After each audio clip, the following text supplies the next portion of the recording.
Salut, j'espère que vous allez tous très bien. Aujourd'hui on se retrouve pour une vidéo un petit peu spéciale qui portera cette fois-ci sur l'histoire des chats. L'origine du chat. Tout commence il y a environ 60 millions d'années. Le chat et probablement tous les carnivores actuels ont hérité d'un ancêtre commun, les Myacidés. Ce sont des petits prédateurs forestiers.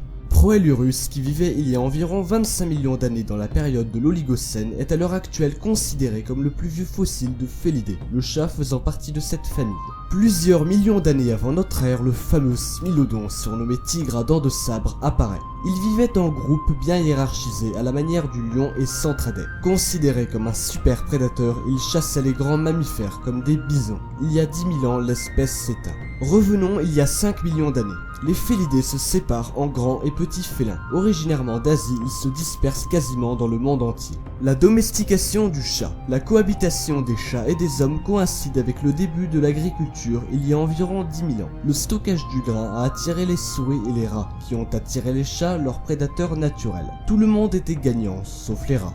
En Égypte, vers 2000 avant JC, il ne fut pas seulement aimé pour son utilité, mais également adoré et vénéré. Il devint un animal sacré. Quiconque tuait un de ces petits félins risquait la peine de mort. On transmettait de père en fils le souci du bien-être du chat. Lors de ses funérailles, il était momifié et placé dans un sarcophage. Selon la légende, les Égyptiens refusaient les requêtes pressantes des Grecs de faire commerce des chats. Les Grecs décidèrent alors d'en voler et récupérèrent plusieurs couples et les ramenèrent en Grèce. L'accueil du chat fut mitigé. D'ailleurs, ces derniers avaient l'habitude d'utiliser des belettes pour la chasse aux rongeurs. Mais bien vite, les chats les supplantèrent dans ce privilège de la chasse domestique. Le respect des Égyptiens envers le chat était très grand. L'on rapporte qu'en 525 avant Jésus-Christ, les Perses assiégeaient vainement Péluse, une cité d'Égypte. Cambyse II eut alors l'idée d'attacher sur le bouclier de ses soldats des chats. Les Égyptiens n'osant pas contre-attaquer de peur de toucher les chats, la ville tomba alors aux mains de l'envahisseur perse. En Rome antique, le chat fut considéré comme un animal de compagnie et comme chasseur de rats. Le petit félin était particulièrement apprécié des soldats romains qui les emmenaient avec eux pendant les campagnes. Ces derniers laissèrent cependant quelques-uns de leurs chats en route, ce qui aida à la propagation de l'animal dans toute la Rome antique.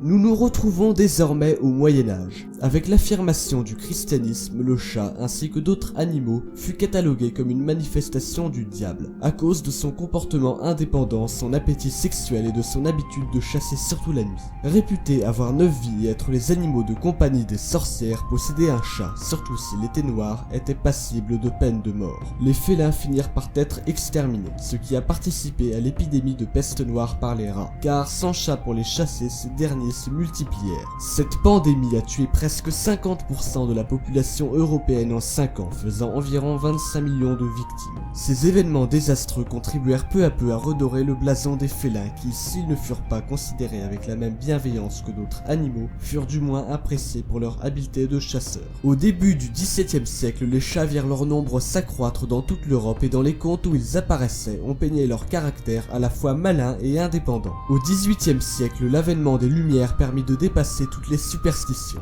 La diffusion de ces mouvements de pensée philosophique libéra l'homme du fanatisme religieux et permit au chat de retrouver sa dignité et sa liberté. Outre ses qualités de chasseur, on se mit à apprécier sa beauté et son élégance. Les expositions se succédèrent dans toute l'Europe et en Amérique, et les premières associations félines se créèrent. Dès lors, l'intérêt pour le chat ne cessa de croître de jour en jour. Je vous propose maintenant de terminer cette vidéo avec quelques légendes.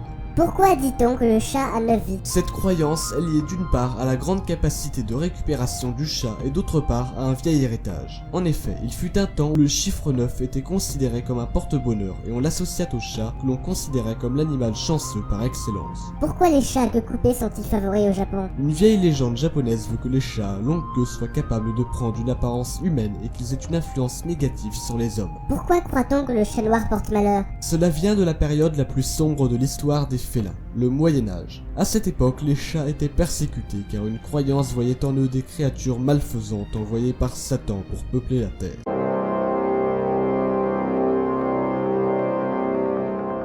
Et voilà la fin de la vidéo, j'espère qu'elle vous aura plu. N'hésitez pas à vous abonner, liker, partager ou commenter. Et à la prochaine!